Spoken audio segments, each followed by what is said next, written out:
So, good evening, ladies and gentlemen. Thank you so much for coming this evening.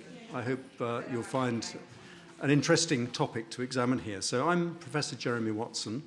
I'm a Professor of Engineering Systems at University College London in the Science, Technology, Engineering and Public Policy Department.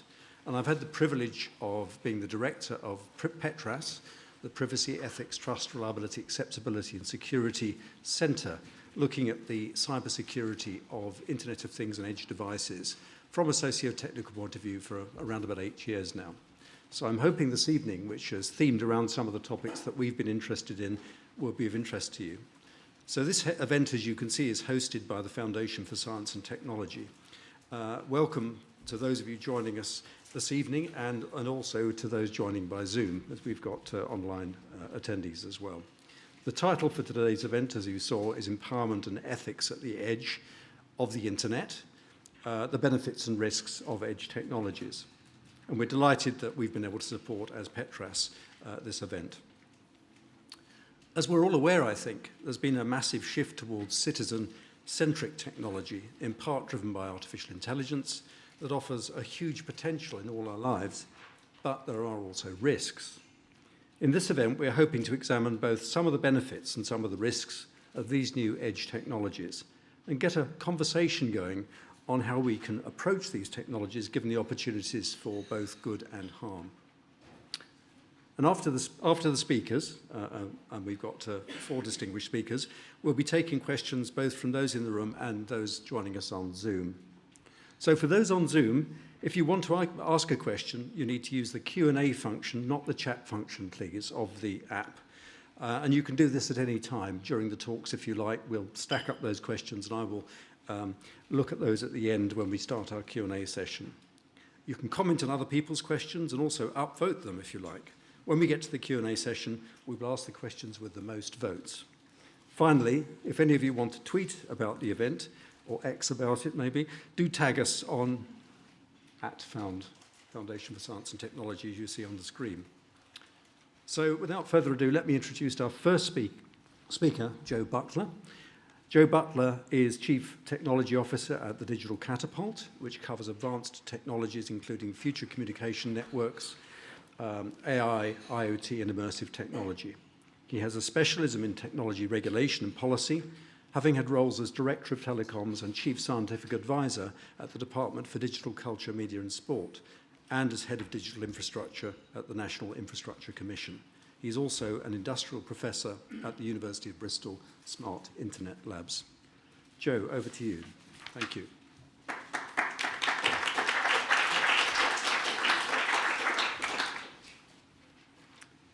Right. Just orientate myself.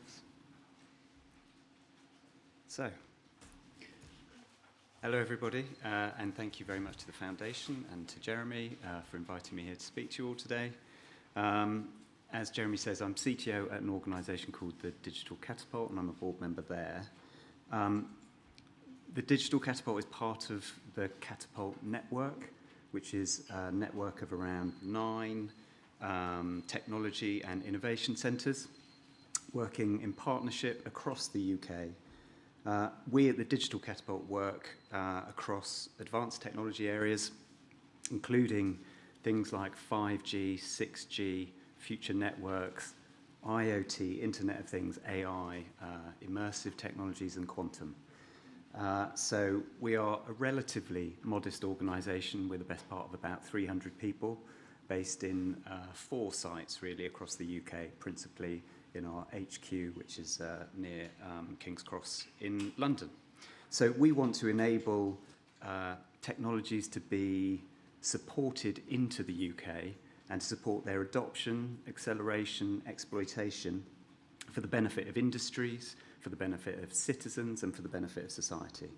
So we do a number of things in the space. We run accelerator programs, we undertake research and development, collaborative research and development. We support take-up and adoption of early-stage technologies. So, although I will run through a little bit of the Digital Catapult's activities in this area, I will also, some of the things I'll talk to today on the panel session will be my own personal views, especially if we're talking about regulatory issues or privacy, etc. I've been quite privileged to work in a number of settings in government, in the regulator as the Director of AI and Ofcom, and in the National Infrastructure Commission, as well as at the Catapult. So some of my perspectives really are kind of having seen across those. And so they'll be very much my own personal views. So in a minute, I think I'll just talk a little bit about some of the things that the Catapult has done and is doing in this space. But before I do, I thought I'd try and set the scene by trying to describe some of what we mean by edge technologies and technologies moving to the edge. Let's just define some terms perhaps. And I also thought I would start out with some breadth in terms of what we're considering, because I think we will move on to some conversation that's going to be focused on people, health, medical devices, all of those things. We'll get quite deep into that conversation. So I thought we'd start perhaps broader than that. So what do we mean by the edge? I think we're used now in our lives to being cloud connected and having cloud connected devices. Our phone is essentially connected to the cloud and to data centers at all time. If you're doing a search on Google Maps, if you're using Alexa, if you're using any of those smart assistants, the query that you make is very often relayed back to a data center over a network, whether it's 4G or Wi-Fi or broadband, and then the processing happens in a data center, comes back out of the network to your device. So we're very used to that. Increasingly, though, that interaction is too slow, doesn't really work in a given situation. So it might be that your data is secure. You don't want to share it back to a data center. You may need much quicker real-time responses. It may be from many sensors. The data may be too big to pass around. So the edge refers really increasingly to sophisticated devices and sensors being available in homes, factories, shops, even cars, vehicles, which can do a host of things without going back to the core network and data centers. So it's often many sensors, many devices working together. Both networks and devices are evolving very, very quickly. So devices are using, obviously, ever more sophisticated processing. They're becoming very sophisticated at processing AI on the device. You will know that from your phones. But equally, the networks are evolving. So 5G, 6G networks are a really important part of this, enabling very, very high data rates, have very, very little delay, and have significant processing near the edge where you're actually intending to have your use cases. So you may well have local processing, for example, in a factory, in a stadium, or in a station, which enables you to have the processing close to the devices as things get more and more increasingly sophisticated. So there's a few examples up here on the screen. This came from a recent 6G conference. So 6G, the conversations are beginning about 6G. We've barely got 5G. 6G is looking at communications, not just to us, but in a range of industrial settings, lots and lots of focus on being able to communicate to the edge. So examples like in the top left there, very deeply immersive technologies, immersive reality, virtual headsets, all of that sort of thing can be very, very challenging. AI processing is required close to that, and increasingly in the age of AI, where you're passing visual data backwards and forwards to train models, that can be very, very heavy. Smart factories is a very big use case where you're looking at robots, often in private networks in that factory or connected networks amongst different factories. And then you've got cases like drones and vehicles which need to be connected and, again, have strong kind of visual processing needs, which need to be, therefore, very close to the edge. I apologise about this slide in advance. Everything's moving at once. It's extremely annoying and busy, so I'll move on quickly. But this is a few examples of things that are here and now in terms of broad cases. So top left here, as I look, is NVIDIA's Omniverse platform, which is a digital twin platform, which is focused on smart factories, AI data processing, enabling, robots and machine lines and cyber-physical kind of simulations of factories to be close to what's happening in reality to drive efficiency and communication. Top right is a company called Niantic's Lightship platform, which is looking towards the real-world metaverse and outdoor immersive experiences. Niantic, for those of you that don't recognize it, was the company that bought you Pokemon Go a few years ago and made an absolute stack of cash doing that. Bottom left is something called, is essentially virtual production. So we're talking there about special effects. This is an example of something called Star Wars: The Mandalorian production, which pioneered advanced virtual production film techniques. And bottom right is Ocado's warehouse, which is smart robots with communications built in, essentially picking up groceries from the floor. But all of these are underpinned, all of these examples which are real and are here and now, are underpinned by the same building blocks of advanced digital edge technologies, digital infrastructure, and human-machine interfaces like XR and AR. So a couple of things, I'll just talk a couple of things that we've done in the Catapult. So we have built two advanced media production studios, one in Gateshead in the north of the UK, one in London here in the east of London. They are connected, so they both have 5G networks at each production studio. They're connected by very, very low latency networks, which enables kind of really cutting edge media production for things like generative AI to be adopted within those use cases. It enables us to test things like, for example, we put them together in the pandemic, so you couldn't fly over actors from the US at that stage. So it enables you to do things like testing use cases where you may have actors in different geographic locations working on the same digital set. And then the other case there is something called, on the right-hand side, something called the 5G Festival that we did, which involved a pop band with a singer at the O2 Arena in London, with the guitarist in music studio in London called Metropolis Music Studio, and with drummers and other instruments down in Brighton, in the Brighton Dome, all of them connected by very low latency networks. And they were able to perform as a live band, visually being able to see each other with immersive headsets on and still play their instruments. And I think if you're a drummer, that's actually really quite challenging. So they played entire concerts to people with that kind of thing. So it's interesting use cases, which are very similar, I think, to a lot of the use cases that are envisaged in terms of the difficulties and the challenges that they present.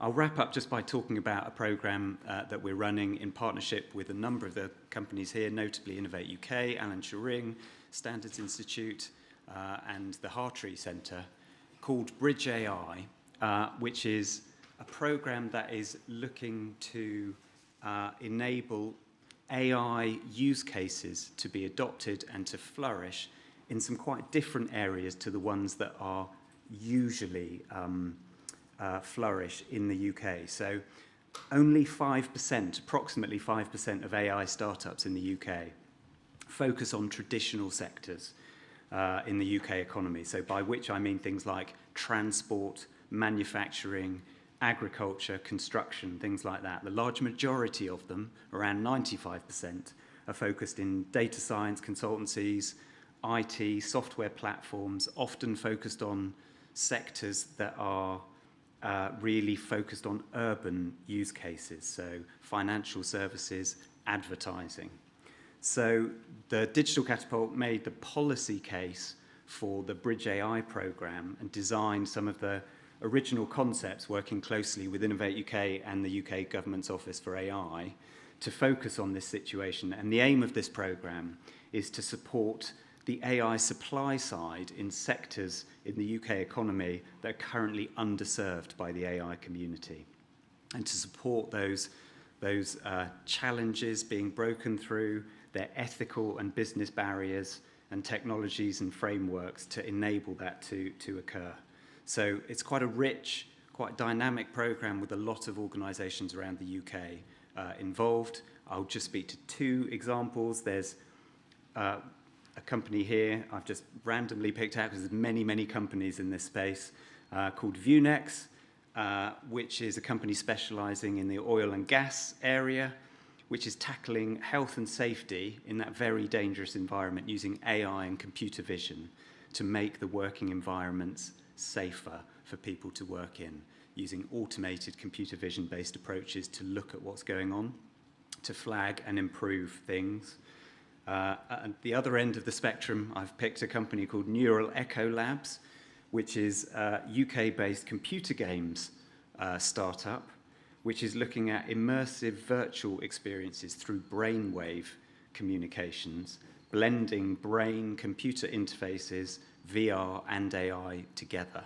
So again, very much a sort of edge use case. And through this accelerator program, the Bridge AI program, working with partners like the Information Commissioner's Office, this highlighted in this startup's case really a considerable amount of high-risk processing of data, unsurprisingly, and identified some gaps that they had as a startup in their policy and guidance around neurotechnology.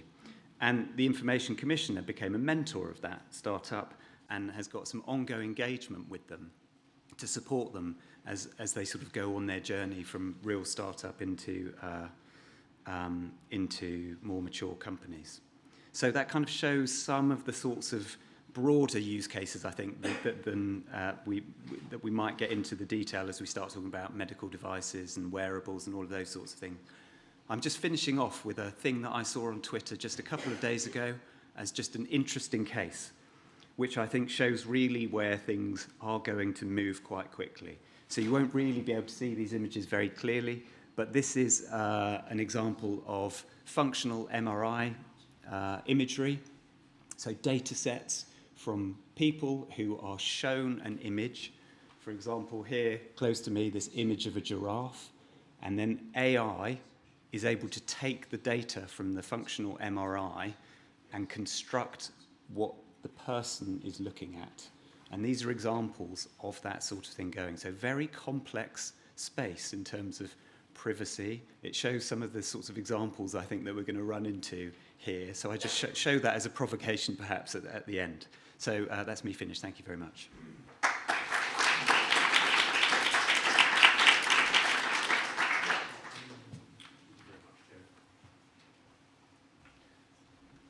Excellent, thank you. So our second speaker is Professor Payam Barnaghi. Payam is Chair in Machine Intelligence, Applied to Medicine, and Deputy Head of Division of Neurology in the Department of Brain Sciences at Imperial College London.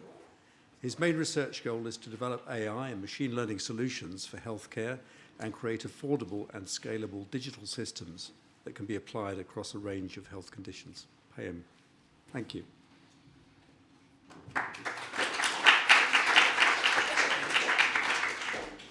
Thank you, Jeremy, and thanks for the kind invitation to be here, and good evening.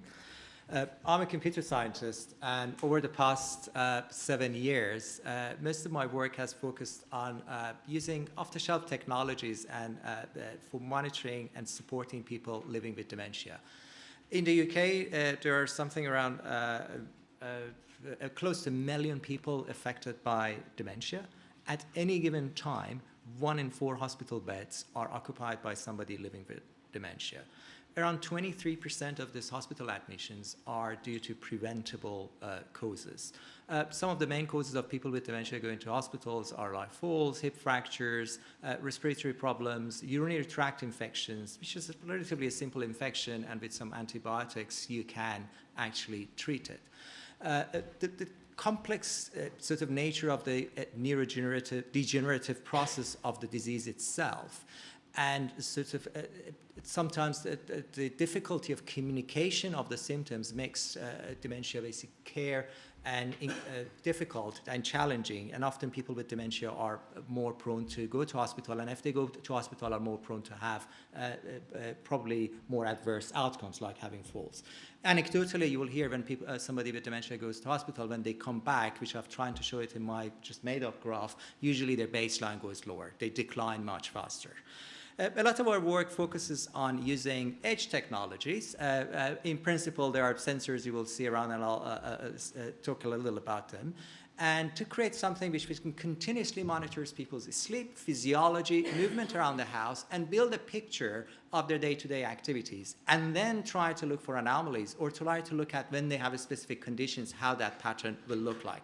We started this with a generous funding from Department of Health and NHS around 6-7 years ago with my colleagues Ramin Frushan and Helen Rustel.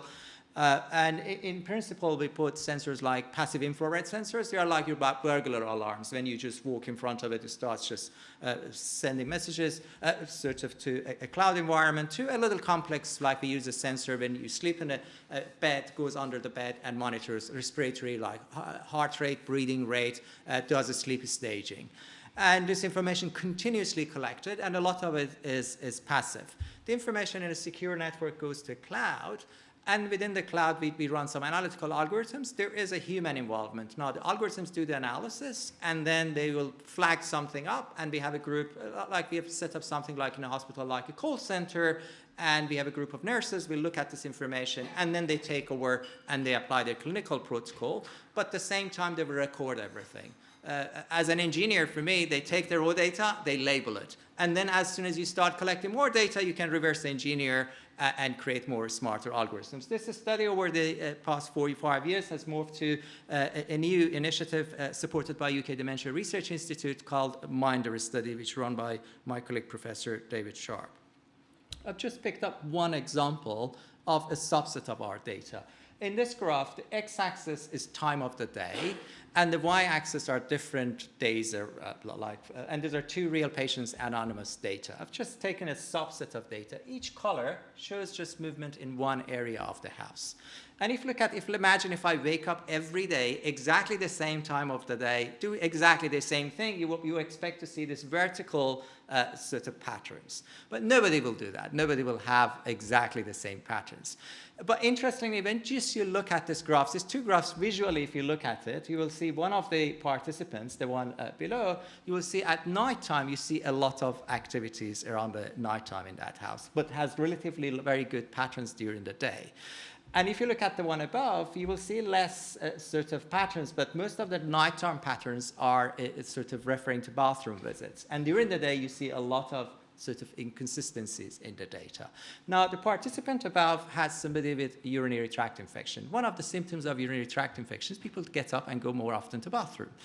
And this is something which just by looking at data, like you can just pick it up to some extent.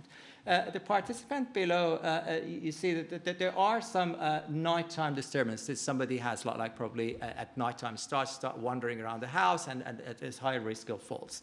Now, looking at this data is just, obviously I picked up some two obvious examples to show the differences, but it's not scalable. You can't just expect clinicians constantly look at this data. The whole work we have been doing over the past few years is training machines to look at these patterns and learn how these patterns associate to different conditions. Very quickly, this is an example with it, and it took us a while to build this algorithm.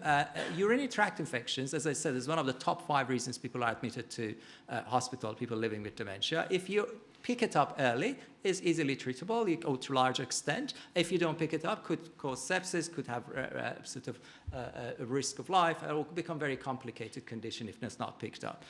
Some of the symptoms, people more often go to the bathroom, the body temperature increases, the heart rate, breathing rate at nighttime especially changes. UTIs come with delirium, people's movement patterns will change. And those are, like I've shown 2 examples of the same person having a urinary tract infection and another day not having that. And we had a few hundreds examples of this, people with UTI, not UTI, and we fed it to algorithm.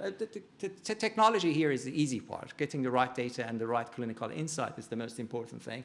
And we have created an algorithm which on the right-hand side, you see, starts detecting, and it shows like the accuracy of algorithms or particularly across the sensitivity, specificity, how accurate the model is, but it starts generating an alert to say what is the risk of somebody having a urinary tract infection. Now, once we pick that one up, of course, this is not a clinical diagnostic. You just screen it. You have a better way of screening it, and then our colleagues will take a urine sample, will send it to a lab, and at the same time, in parallel, a group of my colleagues, they're working on creating an in-home test. Then you have an in-home test, which is relatively cheap, but you can't do this all the time. And a digital monitoring will pick that one up, and you take it. And you can see this is on the x-axis on the right-hand side, 1 day before they had infection, 2 days, 3 days. And if you're a clinician, you know people would just don't wake up to have a urinary tract infection. It will take some time. When I say 0 days, it's the day we had the diagnosis exactly, and goes backwards. Obviously, the way you go backwards, your accuracy is going to decrease. Last thing before I go, and then we can discuss this more in the, during the panel, is when we did this algorithm, we went and do the post-analysis. The accuracy was, let's say, we were around 80%. We were interested who are this 20% we fail. It turned out majority of those people were female. Women age over 65 has multifold or higher risk than men to have actually urinary tract infection. If you don't look at it, your algorithm starts biasing towards a subgroup in your study. And I can talk more about what you can do about the different social demographics and different things. So, and these are type of things when we use these technologies, if we are not very, very careful, which Leonie will talk more about this after me, we can create a very, very dangerous sort of technologies which they are interesting, but at the same time, they might discriminate a subgroup in our participants. Let's stop here. Thank you very much.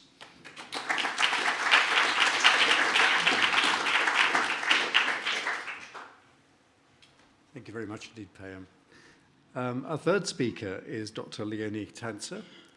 Leonie is an associate professor in the International Security and Emerging Technologies at University College London's Department of Computer Science and holds a UKRI Future Leaders Fellowship. She's part of UCL's Information Security Research Group and initiated and heads the gender and tech research efforts at UCL. She's also a member of the Advisory Council of the Open Rights Group, a steering committee member for the Offensive Cyber Working Group, and a voting member of the IEEE Working Group P2987, Recommended Practice for Principles for Design and Operation Addressing Technology-Facilitated Interpersonal Control. Wow. Welcome, Leonie. Thank you.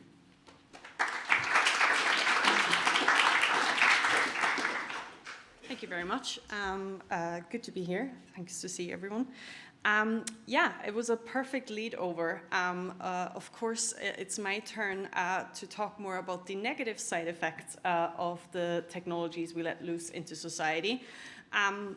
I specifically focus on issues around intimate partner violence. That's a very lengthy terminology that the IEEE group has chosen. And I just want to stress at the start of this presentation that we will cover potentially traumatic content, so please feel free to also grab me afterwards if you want to chat about this. And as Jeremy said, we're leading a group, several people are here in this room as well, called Gender and Tech, and we're very interested in how the gendered assumption or the societal assumption that we have mold the way we're designing technologies, but the other way around, what the technologies that we put on the market, onto the consumer, affect the way we define gender, race, and other social categories. And I want to have my standard three kind of premises that I want to start off with. Number one is technology is gendered, and we can have a discussion about that if you don't believe me. I can give you dozens of historic examples, and we see it then replicated in the current one from the way our phones are very big and don't fit in certain dresses or pockets, to the way that this bicycle was designed, to the very current aspects of the way we're designing fMRI scans, image technology, the problems we had in the history around crash test dummies, to just generally nowadays making things prettier by putting a rose gold on them. The gender nature, there's a lot of work being done since like the 70s, 80s, so I'm not going to bore you too much with theory here, but I think it's really important to emphasize the way we see that is both in the representation, the design, the usage and the control, and the effects of the systems we're putting in place. And Rakov really nicely summarized that here. So again, that's my first premise I want to start with. The second thing is technology is abused. That comes as no surprise to anyone that is working on anything around devices and systems. the dual use discussion has haunted us forever. So in case you have a spare evening, I really recommend, this is my go-to movie, Demon Seed from 1972. It's quite old, but it really reflects of what we're studying at UCL at this moment of time, which is kind of very forward-thinking. And it's basically, there's a body of work, what we will call tech abuse. This is a shortening of this very lengthy definition of like technology facilitated gender-based violence or intimate partner violence, domestic abuse. And that ranges from anything from online harassment to cyber stalking to the use of spyware, which are systems that are being installed on smartphones, for example, to track individuals, to image-based abuse, which you may have heard loads of discussion recently on if you read the news, which basically implies people sharing images, often intimate images of individuals without their consent. Now, this tech aspect to the domestic abuse and intimate partner violence angle, you know, is actually very hard to measure. It's haunting most of us for most of the time. You know, if you think about the way we're using tech, everyone has a smartphone nowadays. So if you count any misuse, like excessive text messaging as tech abuse, well, then we have 100% of victims and survivors of the stalking helpline having one aspect around like tech facilitated abuse. If you put more nuance to that, like around sophistication, perhaps you have 72, etc. So we're currently actually in debates like WHO, UN Women, UNFPA, how will we measure that globally and how will that be standardized? But I just really want to stress, this is not something that is a minor issue, that is, you know, running through society in the fact, purely by the fact that we have tech in every aspect of our life, from the young age to the old. The commonality that I really want to stress, and that really relates to the topic of today, is that, of course, there's often a misuse and repurposing.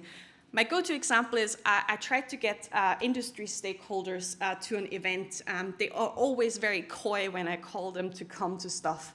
The representative on the phone, of course, they weren't speaking for the company, but I still think it was very telling, said, well, we're actually really not comfortable coming because we haven't designed the technology to be abused. That wasn't our intention. And I thought that was kind of a really easy way for them to wiggle themselves out of coming to an event, because I know nobody goes with the, well, perhaps there's some manufacturers out there that do that, but there's nobody really setting out to produce something that is harming people. And I really want to stress also, while I'm talking a lot and while my passion lies around smart internet connected devices, I really want to stress the majority of abuse that happens at this moment of time is still what I would call conventional tech. So the things we have in our pockets, in our house, the stuff that is affordable, cheap, and like widespread. It is affecting, unfortunately, a lot of women and Black, Asian, minority ethnic groups. So the same discriminatory aspects that affect societal groups and minority groups in general is also playing out here. And one thing that is really interesting is what we're seeing is there's often a requirement for an active commitment. And what I mean with that, and that's something perhaps like we have to discuss moving forward, is there's still the requirement to install something, to press a button, you know, like it's not just happening, but IoT and all the things that are coming ahead of us will change that because they are always on system, they are pre-installed, they're part of the factory setting and you can't really get rid of them. And one thing perhaps like I really want to stress is, I don't know if you came for this particular talk, but I think a lot of us have predefined ideas of what abuse looks like and should look like. You know, it's never the university professor. It is never our neighbor. It is never, you know, someone we know. It's always a surprise. But there's perpetrators amongst, you know, any demographic and any group. And so that's one thing I want to stress here. Perpetrators are not like people that you don't know. Also, abuse is something of a spectrum. Again, most of us assume abuse as physical violence, as, you know, having a black eye being bruised, or sexual violence, being raped, often, of course, always by a stranger, never by, you know, people you know. And equally, I think we also need to think about I want to change the perception of what technologies are being abused. And I do work on offensive cyber technologies as well. Again, we're thinking here more about then like what states are doing, but we also need to think about like what individuals to each other are doing. So these are the predefined ideas that our research group tries to kind of burst the bubble. And the third and last point I want to bring up is technology is changing. That's the perfect hook for today. And that's why I was very fortunate to be a postdoc as part of PETRAS, which actually spiked the idea for this project that led into this research lab that I'm now fortunate to lead, where we looked at like how smart internet-connected devices are impacting gender-based violence dimensions and what social but also technological mitigations we can put in place. And that started in 2008 and we're still ongoing, and I think the topic has not become any less important. And we're talking, you can call it smart abuse, and really the same household devices that we're installing for dementia patients may very well be abused by their partners, by the nurses, by the doctors, but also by their family members. And so I think an important recognition here is many of these devices, they are small, tiny sensors. They are not visible. They also often look like conventional things that we have seen, like they still look like a toaster, they still look like a television. And so that makes it really hard for people to assess like how risky they are. They look like normal devices, but also the really important point is they have these enhanced functionalities. We can grasp as a society now what a phone does when we browse the internet on a laptop or a tablet, what happens there. But I think loads of us still grapple with like, what can really a sensor measure and how much data is being collected and when? And that really from a focus of domestic abuse context where coercion and control happens, that really exacerbates the reach of a perpetrator because you do not need to be physically present to make someone's life very, very miserable. We tried to communicate this also to policy officials. We're really keen to make this a topic not just for domestic abuse organizations, for industry, but also for the policy domain. So we tried to convey kind of what are some of the systems that people should have on the radar when it comes to the misuse dimension. And the functionalities are the same thing that many of us deliberately, buy because we want them. And that's really the crux of this whole thing around dual abuse. Like the same voice control that I want to have can be misused. Anything from location tracking. I'm really interested from a machine learning perspective in the long run, what will it mean to have been in an abusive relationship for 20 years and I come out of this relationship and have a data model that means I can't get a loan, I can't get insurance, etc. And we have that already now. Like there's enough research showcasing that insurance providers discriminate against domestic abuse victims because they can't get life insurance because their risk is so much higher that they die. I mean, that is where we're at now. And I think when the data speaks to that, that's really a problem.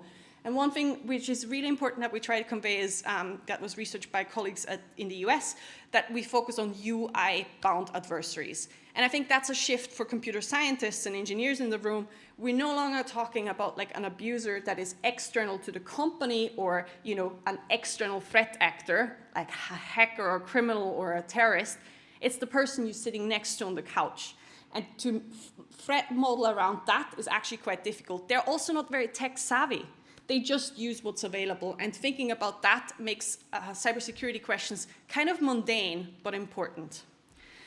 And yeah, the risk trajectories are different depending on where a victim is on their cycle of abuse, so to say. Like, whilst they're still in a relationship, what we see, and unfortunately domestic abuse is still a very gendered phenomena, and I cannot tell you if I would have got £1 for every time I work with support sector organization to hear, which is very female dominated, I'm not tech savvy.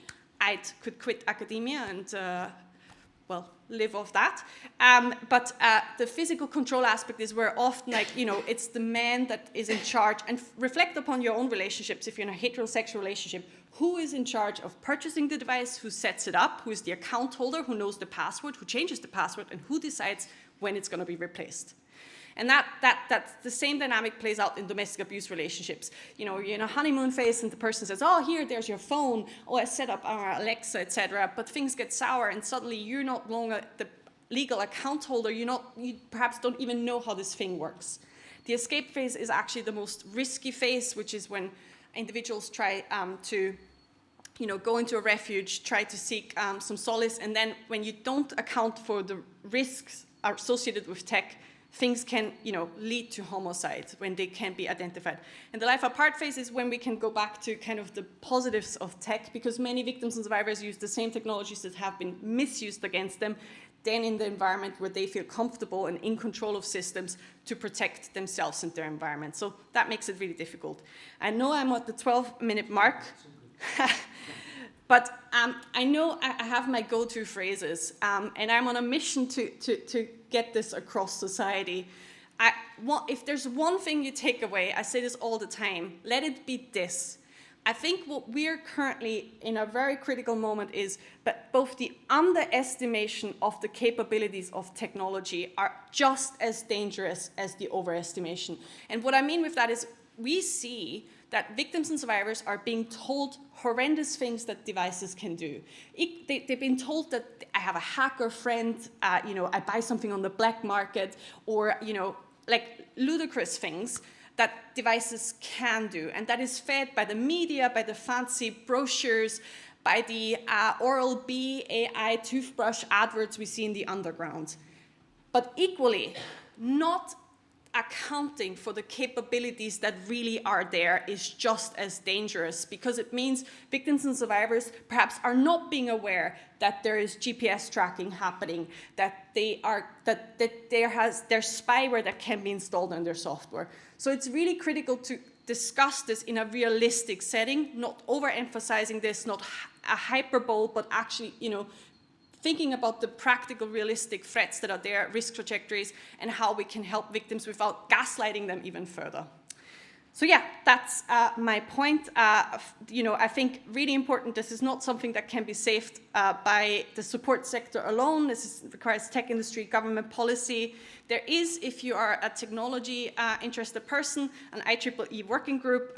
We're always keen to see more people there, especially industry stakeholders. They're very sparse.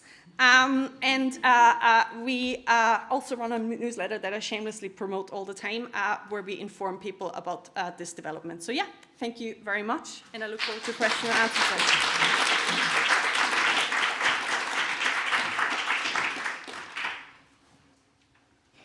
Thank you very much indeed, Leonie, really provoking, and I'm sure we'll get some interesting Q&A as a result of that. So finally, our fourth speaker is Dr. Peter Novitzky, who's flown in from the Netherlands this afternoon to be with us, so really grateful for that. Thank you, Peter. Peter is a senior research fellow at PETRAS, our National Centre of Excellence for IoT System Security, in the Faculty of Engineering at the Department of Science, Technology, Engineering and Public Policy at the University College London, and he's an associate professor of ethics of emerging technologies at Avans University of Applied Sciences in the Netherlands. He specializes in the ethical challenges of emerging technologies, AI, safety and security, and his appointment follows research and teaching roles working mainly on multiple European projects, as well as a position at the National University of Singapore. Many thanks, Peter. Over to you.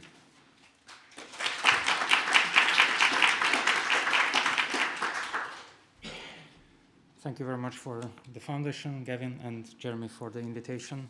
The first slide should be this. So, as mentioned by Jeremy, I'm a member of the Center of Expertise Safety and Resilience Society in the Netherlands, and also at UCL and PETRAS. And yeah, I was thinking, and I had a dilemma when I was preparing for this talk today, because we have excellent experts in both of the fields where I actually researched and I contributed to a couple of papers.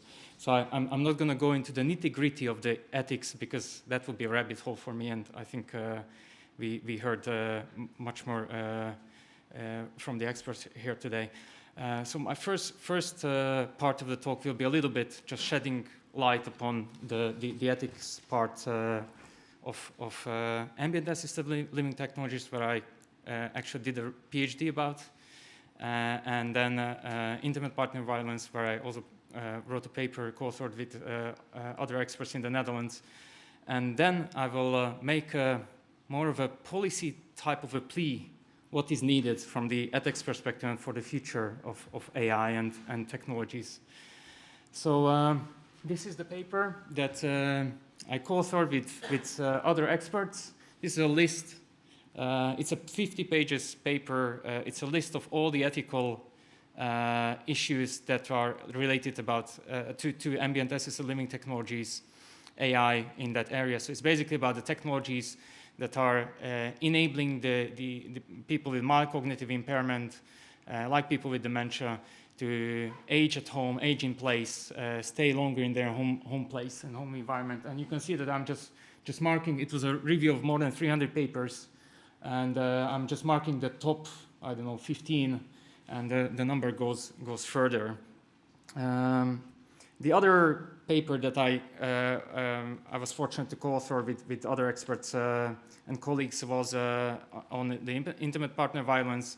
And what I want to show with this, and I want you to make see here and visible here, is that how convoluted and complex this area is. So both, first, from the ethics perspective, the sheer number of ethical topics, and also here the complexity of the various stakeholders' point of views, and how, for example, intimate partner violence is just represented by the various aspects and approaches. So you can see public or global health perspective, human rights, policing, and this is, you can see that the numbers are actually showing that almost like equal numbers, around 30% almost each, or 20 something almost each. And what both of these papers try to highlight, that modern technologies have tremendous amount of ethically relevant challenges. The numbers might even increase of more than that 100 by now. They have some very complex entanglements, either between the public, private, or communal individual approaches.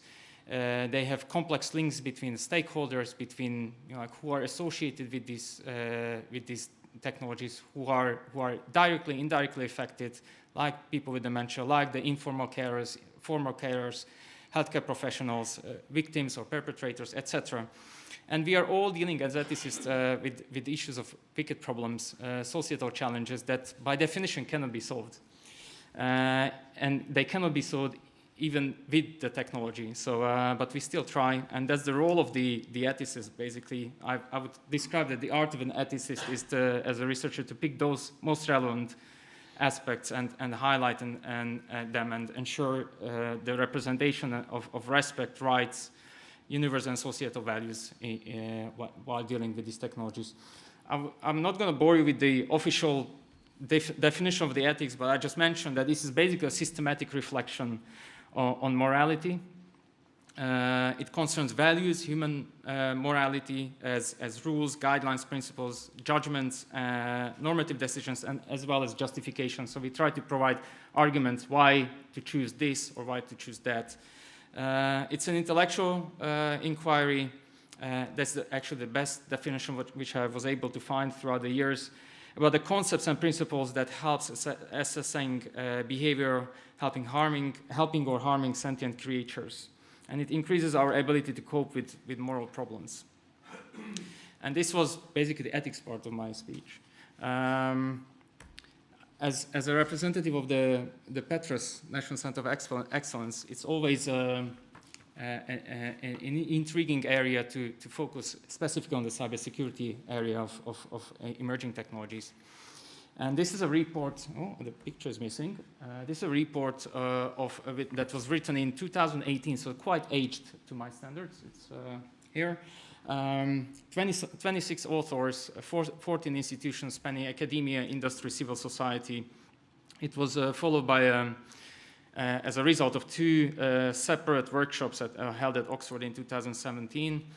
They're very, very prominent authors who tried to collate all the digital, physical, and political connotations of AI cybersecurity. And you can see the list. I enhanced the picture by highlighting which challenges already happened. These are highlighted by green. Which are currently happening. These are by orange. And the red one is which did not happen yet. You can see there are the various references. The only one is basically a physical security where the terrorist is repurposing a commercial AI system. We can ask, since 2018, most of these challenges already happened. When is that going to happen? And how ready we are in terms of cybersecurity. To further aggravate my message here is this is a report from 2017, if I'm not mistaken, from Booz and Company Digitization Index, where they looked at the digitalization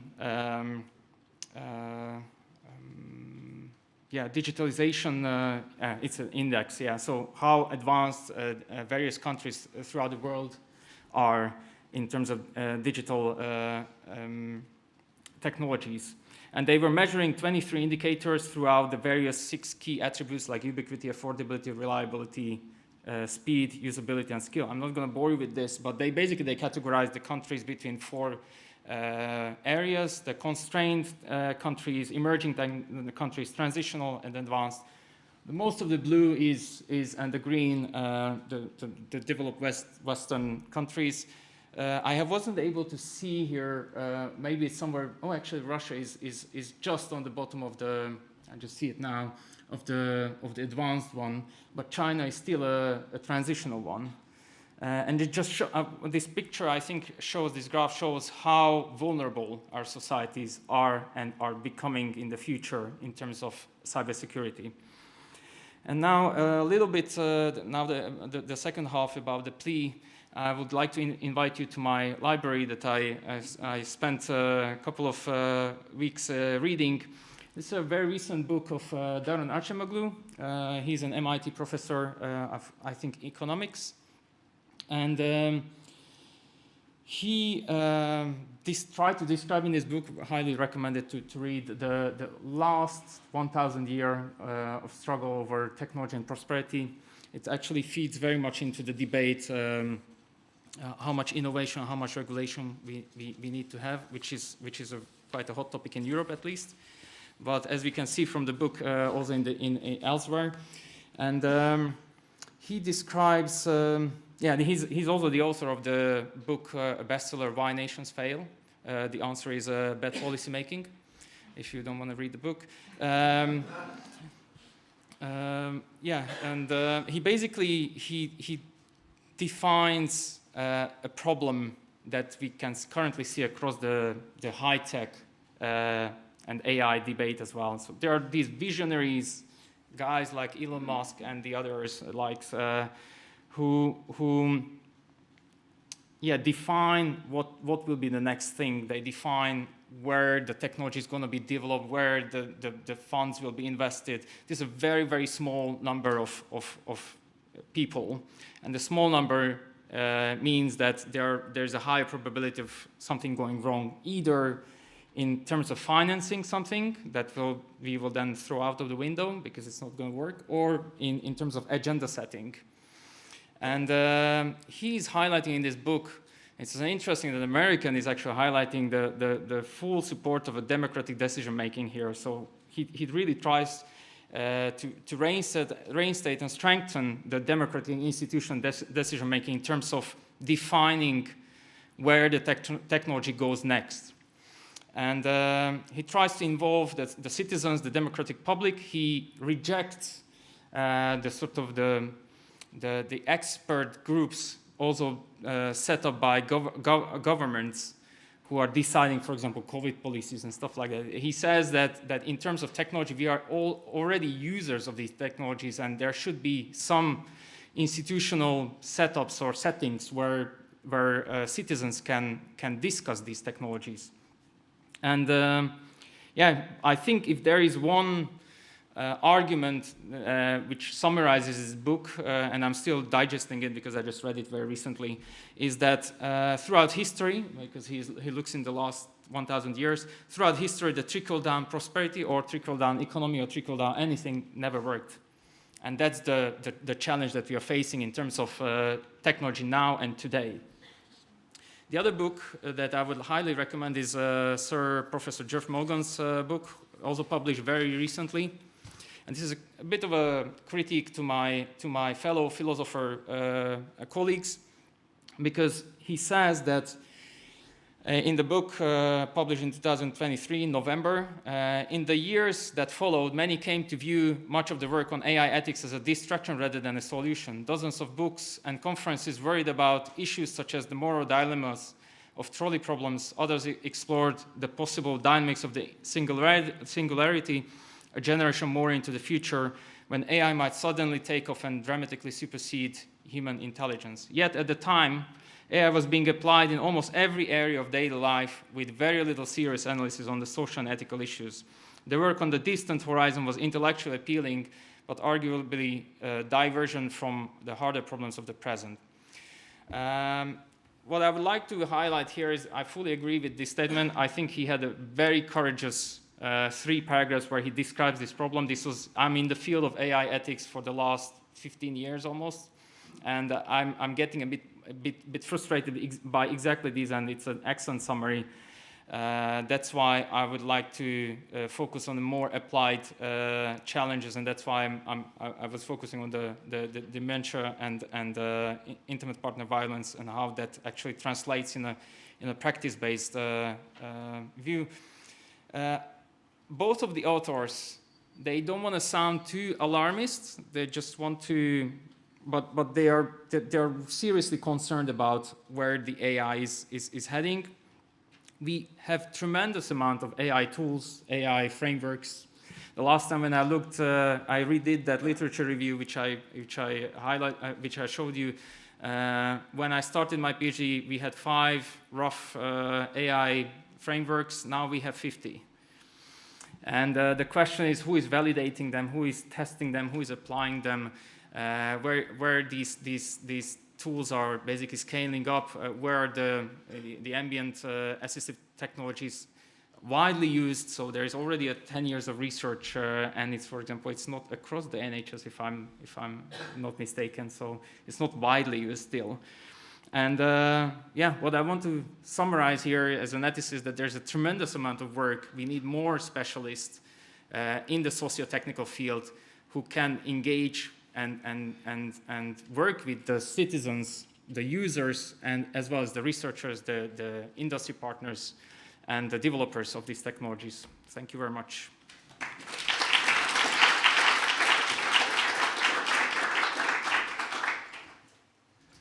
Thank you very much indeed, Peter. So we've heard a really wide and interesting range, I think, of views and information. This evening, I'd like to invite the panelists now to join me, and we'll take some questions and answers. Thank you. So just a reminder about questions for those who are participating online. We're going to take questions from the room and online. If you're on Zoom and would like to ask a question or make a comment, please use the question and answers Q&A function in the app. And as well as asking your question, you can upvote other questions, and I can see online which questions get the most votes. Thank you very much. So, colleagues in the audience, can I open the floor to you? Provocative presentations, I think, and covering a wide range of thoughts. At the back there, please. Thank you very much for all the presentations. I have a question that is, I don't want an answer, maybe you don't have it, but is the edge enough to say that the system is private?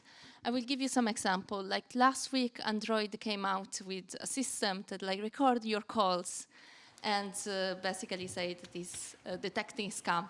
And they say, yeah, but this is private, it's all done in the phone. And then Microsoft yesterday launch a system in which they take screenshots of your screen for like doing a search algorithm basically for what you see in your screen and what you need to search in your screen. And they say, yeah, but this is like done locally, right? This is secure. I think it's not, to be honest, because what are the other applications that can access to basically those data? So I'm a little bit tired of listening like having things at the edge is secure and private, and I wanted to ask you if you think that if you think the same, and if you have like future technologies for which this can be improved, basically. Thank you very much indeed. I don't know whether Joe, you'd like to start on that one, and sure, certainly. And I'm sort of aware I was given the job of presenting some of the upsides in my slides, and that doesn't mean I don't recognise the downside, so I just want to dispel that straight away, but I feel I've done my job now and I can dispatch that part I think there are huge upsides. But I think in terms of the edge, I very much agree, I think, with exactly what you're saying. I think there are many examples of applications and services and all sorts of things that are operating in our daily lives where there are huge concerns. And in a way, you've obviously got to separate out privacy concerns from security concerns, because although there are security concerns, you may well have a secure end-to-end encrypted link, but equally, you don't know what the app or the companies involved are doing with that data, and it all comes to, very complicated end-user, agreements and things that people never read. So very broadly, I think simplistically, yes, I agree. Thank you. Colleagues on the panel, anyone else like to respond? Payam? I think Anna's question is an interesting one. Often is perceived if you're collecting a data on an edge device and you process it on an edge device, is more secure. In reality, yeah, I agree, it's not necessarily secure. There are multiple aspects to this. If you're collecting data on a device and you analyze it, depends what happens with the analyzed data. Often the manufacturers, they will take that and will send it still back to the cloud. For example, look at the device we use for sleep monitoring. Everything is done on chip. Means everything collected from your sleep patterns, everything analyzed, staged, everything done on the device. The raw data never leaves to some extent, doesn't leave the device. But end of the day, my sleep patterns is sent to a cloud network. Now, that cloud network has my IP address, has my sleep patterns, and can locate it where I am. And of course, I need to register an account, and with that account, I give my email address and lots of other information.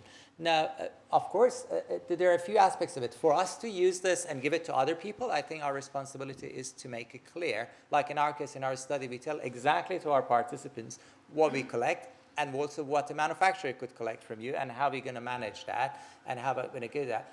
Part of it is also from the regulatory perspective and the policy making, how you sort of set your regulations to prevent some of these companies to at least misuse that. So the one misuse could be sharing that with other commercial entities, link it to my credit card information, now how I sleep, or other data. To some extent, I think the European sort of countries, and to some extent UK, has better regulations compared to the other side of the Atlantic, I would assume.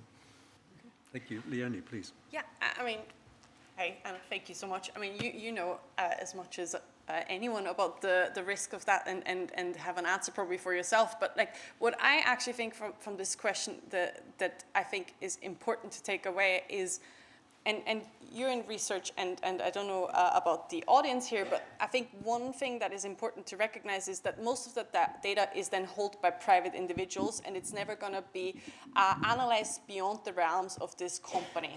And I think that's a big shift that I think we're talking loads about big words like we need regulation. I mean, we can use that as a plaster for everything, but nobody knows how to regulate and how and what. And I think what I think is more fundamental, we can, as academics, as research institution, we can no longer provide new innovative solutions to these problems, because we are often reliant on teaming up with industry partners, then being locked in by working with them and the data that they're providing. Plus, we can never, I think, this is a very radical statement here, but I wonder if we can actually have radical innovation outside of private entities nowadays.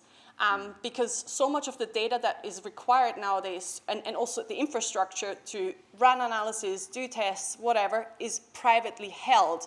And I think in some ways we're kind of narrowing down our options because we have only these several billionaires that can fund things, and several big institutions that can purchase small startups that do something innovative, but then are still held by certain corporations.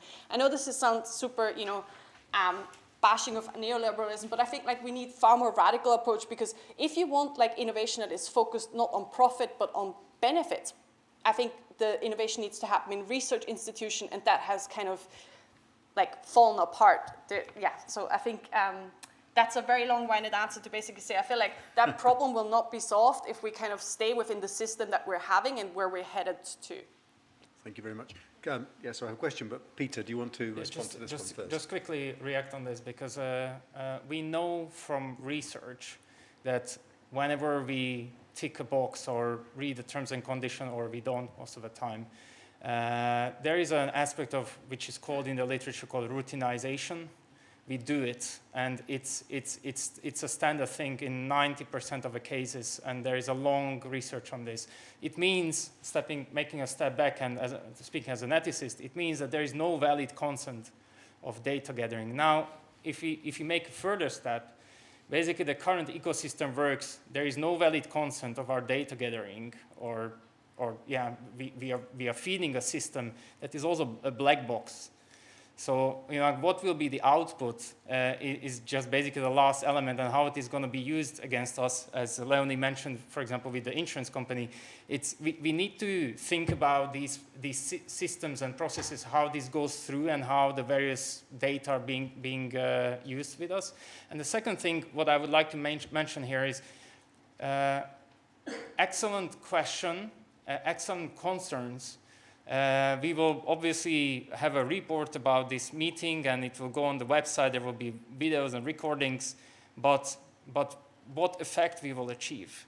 And this is something that we would like to change in the Netherlands. The Center of Expertise, we are setting up a so-called ELSA labs. So these are ethical, legal, and social labs that are trying to involve the actual citizens. So the political system in the Netherlands is very municipality-based, and we are able to change municipal regulations and policies on a local level, and force, for example, businesses to collaborate more. So this is a long project that we try to change, and this is something that gives a voice to concerned citizen, unconcerned citizen, researchers, and just like any of us here in this room. Thank you very much. So we have a question there, and a gentleman behind. Thank you. My question, I originally had this question for Peter, but actually I'm so glad that this conversation happened already. I would like your opinion on when you're addressing the relative power of players, democratization, citizens, etc. Nobody's actually mentioned open source.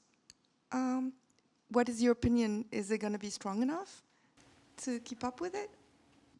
Who wants to start on that? Have you got a view on that, Peter, or Joe? Do you want to go first, Peter? Or? Well, I'm not a coder. I'm just I'm an enthusiast. I try to use their solutions. Obviously, the development is quite interesting because there are some various pressures, also debates within the communities that are not easily manageable.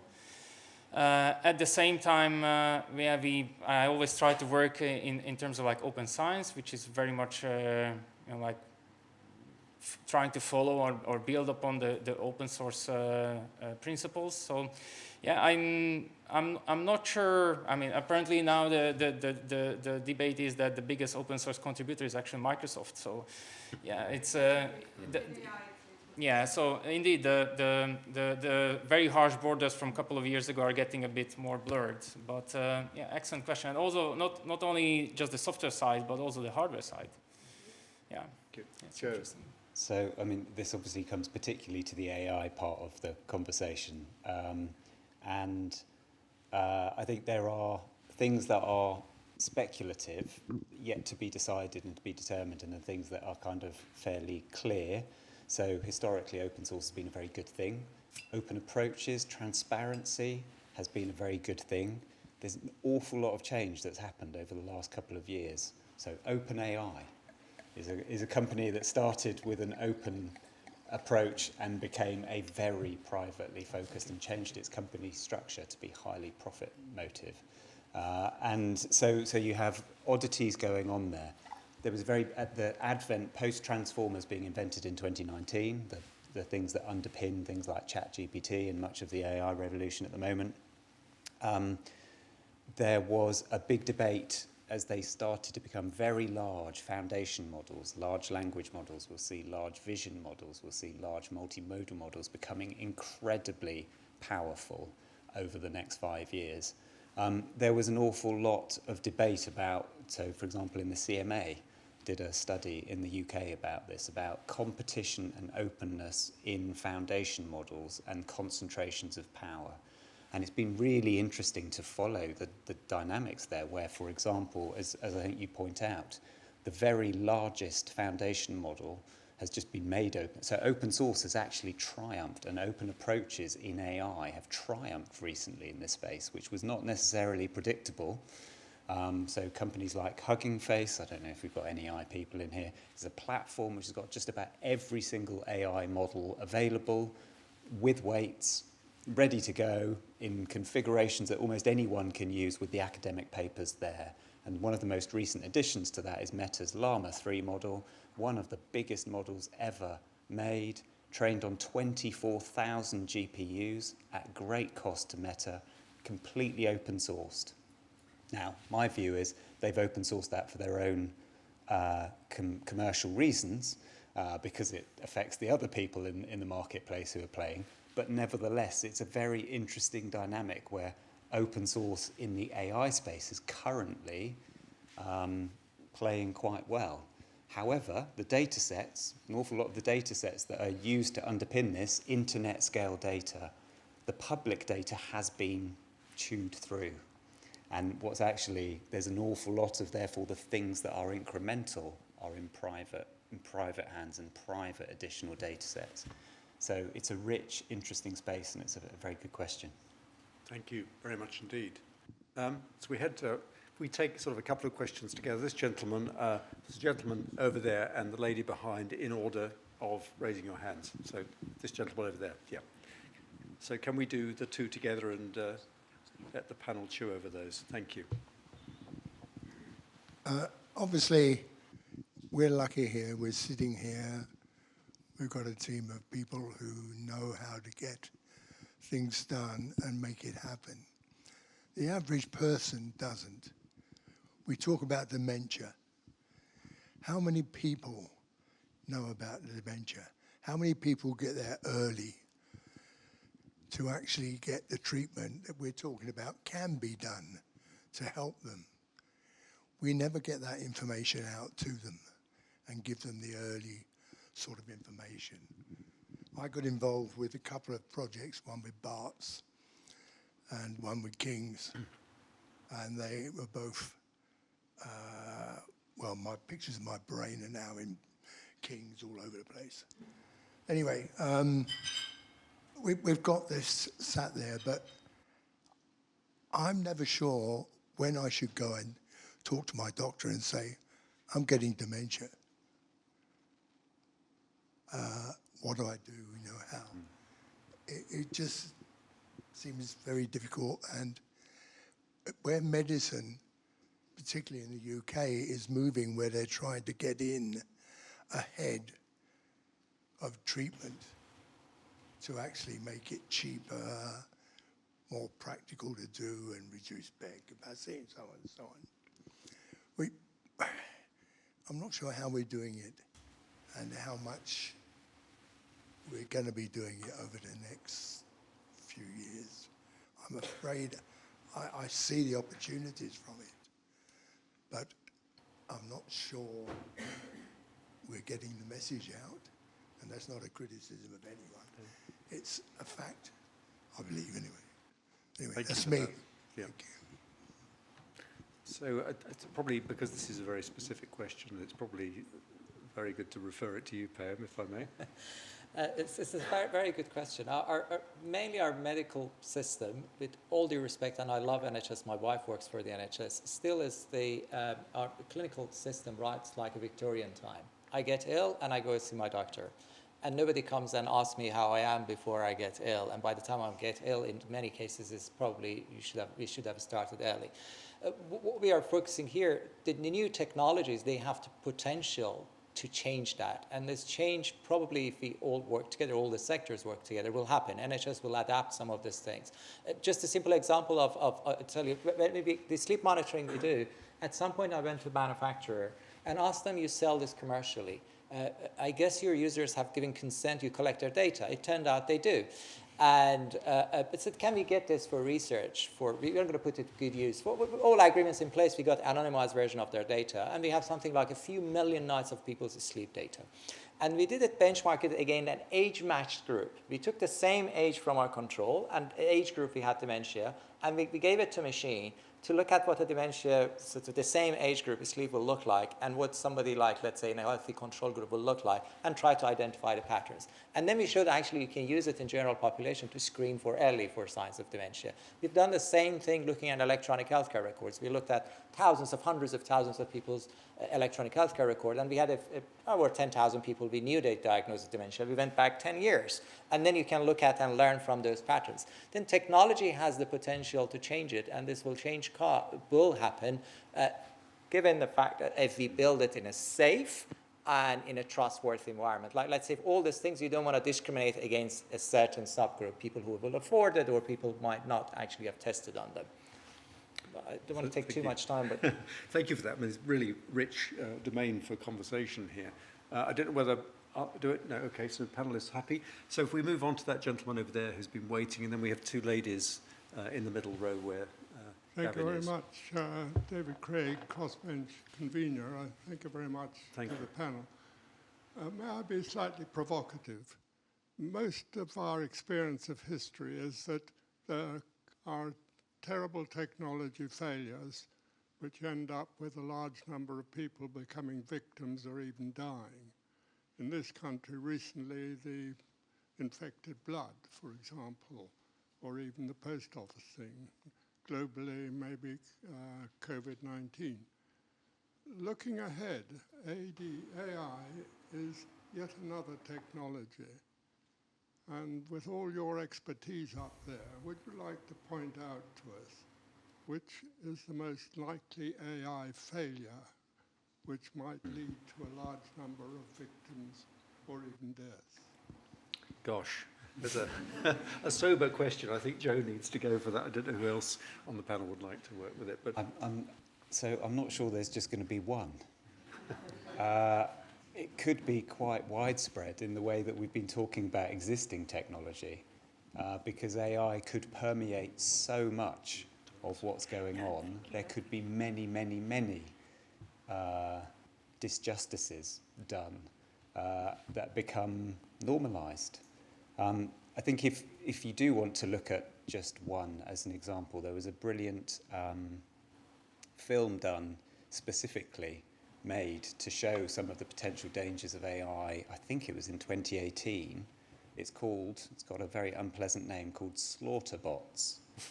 I don't know, many of you may have seen it, but it's about a series of drones with AI, with current technology of 2018 that could fly around, do facial recognition on people, military drones which could be used to target people of different, religious beliefs or, different, could be anything, genders. So, there are examples, I think, where it can go quite badly wrong, and some of them have been depicted. But if I can come back to one of the points that Leonie made, which is, if I can just stand up for regulators for a minute, and the need for regulation in this space, however hard it is, and I think it's phenomenally hard. I am an ex-regulator. Much of regulation is ex post. It's after the effect. That's what we see with the whole of the internet. That's where we are now with all of the harms that have come from the internet and the technologies that have brought. And the internet has brought good things and it's brought bad things in very big measure. It's very hard for regulators to do really consistent, evidence-based ex-ante regulation. You don't know what's going to happen. You don't know how bad it's going to be, and you tend not to act because you're cautious. And I think in the face of AI, that's potentially a disastrous policy. And I think the need for that discussion to move very, very, very quickly is enormous. Thank you very much indeed, Peter. Any other, sorry, Joe, any other thoughts from the panel? I want to make sure we get a fair crack of the whip to the people online, so I'll take an online question after the two ladies have asked their question just there. Thank you very much, Gavin. Thank you. I'm Rachel Guberman-Hill, the co-chair of the UK Committee on Research Integrity. I'd like to thank all of the speakers for their expertise, their insight, and for covering the topic with actually a great deal of depth, and much more depth than I thought you might manage to get into in your 12 minutes. So thank you. I guess building on the previous question, and maybe building, Joe, on your answer, I'd like to challenge you to think of maybe just one thing that you would change that would make things better.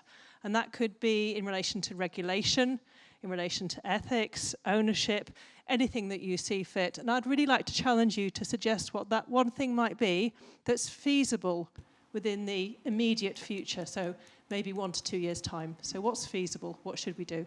Thank you. So I think Joe and Payam, would you like to go on this Joe, first? And then Joe? And, I'm thinking, so maybe, Joe, Payam go first. Recently, I went to a panel, and somebody like me was sitting here, and somebody asked that question. So they were designing a tech, and they said your tech can be used in a wrong way. And do you think ethics is part of your work, or somebody else should worry about that? And the answer was interesting.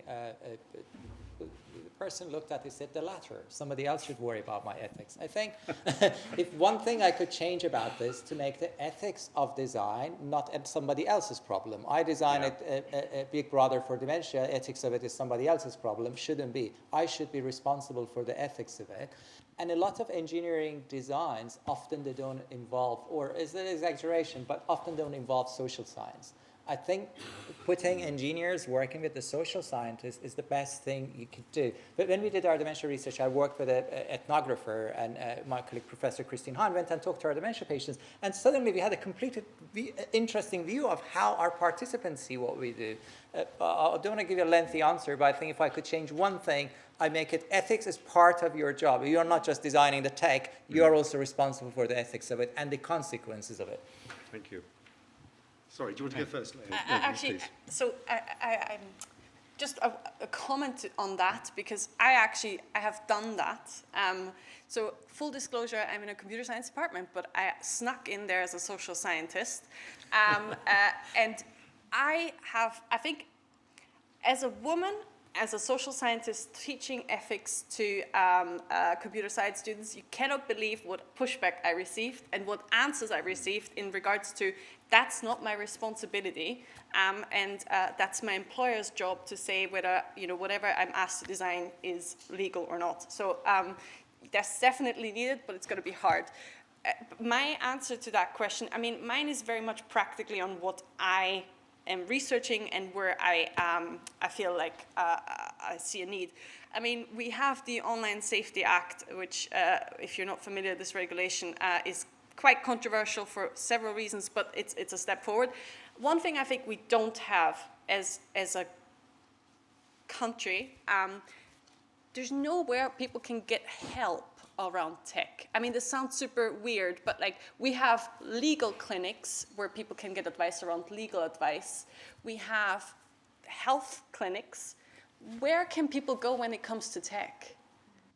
I wonder, like, that is something I feel like, there's phenomena like privacy, like clinics run for intimate partner violence victims in the US. There's Bristol University is trying to set one up, and it will be sparse. But I personally feel like it shouldn't be down to universities offering this, whether one department gets funding to do this or not, or it shouldn't be down to a single charity and they only operate in Cheshire.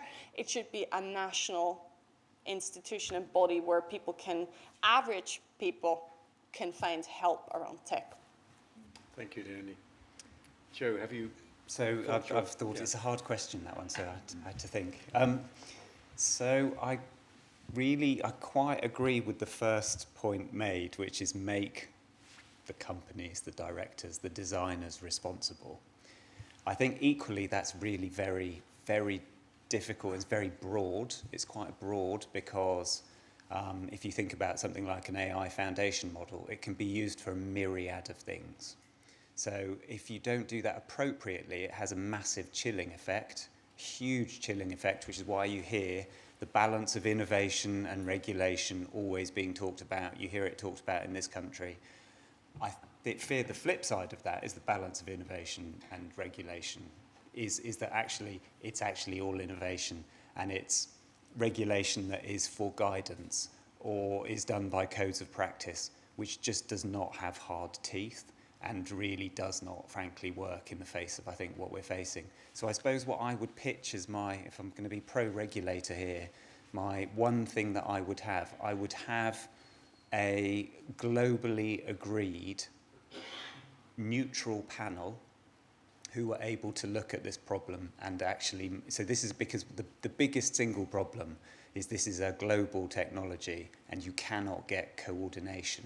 So if this country, for example, ratchets down the innovation ability and the freedom, these technologies will simply be developed and used elsewhere, and we will be end users of those. So currently, for example, the EU regulations are somewhat tighter than the current sort of discussions that are going on around the UK.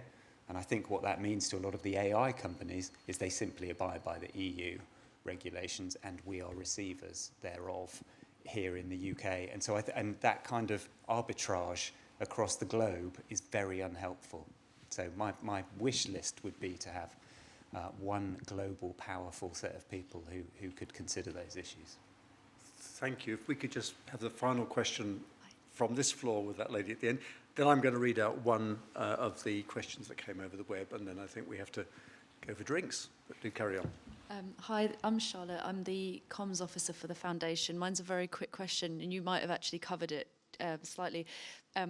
How would, in an ideal world, how would you like some of the benefits, but particularly the risks, be communicated to the end user when we get to that point, or to Joe Blogs or somebody they're not going to be sitting in this room, maybe they're not going to tune into discussions like this. I don't know, do you have any ideas of how that might be done? I'd like to give Peter some room, and also yourself. Do you want to go first? No. Yeah, Peter. Thoughts? I think how it used to work in any democratic society. So most likely the journalists will think about. I'm in the UK, so I immediately think about Cambridge Analytica. Some of the newspapers covered it extensively, and that's a very pertinent sort of AI application that happened. I'm pretty sure that we will see more similar cases in various domains, be it healthcare, be it the judiciary system, where all of these domains are already applying at various stages, various AI enhanced systems, or across the whole system. So just reflecting on the previous speakers and the previous comment, as an ethicist, especially towards my bachelor students when I teach AI ethics, I try to be a bad cop and sort of have a chilling effect towards the future engineers. Because I tell them that, okay, you have a AI system that is across the legal system. So the lawyer writes up the text based using a large language model. It analyzes the case, etc., etc. It goes through the whole system, which is already described by journalists. And imagine that it is effective in 98% of the cases. It speeds up the process. Everyone is happy, except those 2%. And what if you, as an engineer, will fall into that 2%? What if it will be your healthcare insurance? And make them think about it. And it has that chilling effect. And I hope that they will remember that. Thank you very much. Leonie, please. I must apologize. First, I need to ask, please apologize that I don't remember his name, but like the famous UK conservationist who is always on BBC. David Attenborough, thank you so much. Oh my God. I swear to God, I was frantically trying to remember. It's a national crime. I know. I will be expelled of the UK. This is not my idea, and I have been saying this example over and over. This was a workshop participant at a PETRAS event, and I still think this is one of the best ideas. When it comes to communication, what has David Attenborough done around like conservationism and I think we need that. That's what the participant said. We need that for tech. And we have a public broadcaster with the BBC. There's a public education element. Instead of having, I'm sure everybody here loves Black Mirror. Instead of having kind of these like super dark and exceptional scenarios, I think like someone that like really breaks down things, and it does occur. Like ITV does really good programs around like intimate partner abuse issues around deepfakes, etc. So I think like that is from a communication perspective, having like a public person someone can look to and think like they can communicate that in a way, and they are the figure in the UK or Europe or wherever that like knows about this stuff. That might be one, but that's, you know, a dream. That's really interesting, ambassador, if you like, for this. Yeah. Okay, so I don't want to keep you from the drinks too long, but I did want to give some airtime to one of the questions that has come in, if I can read it.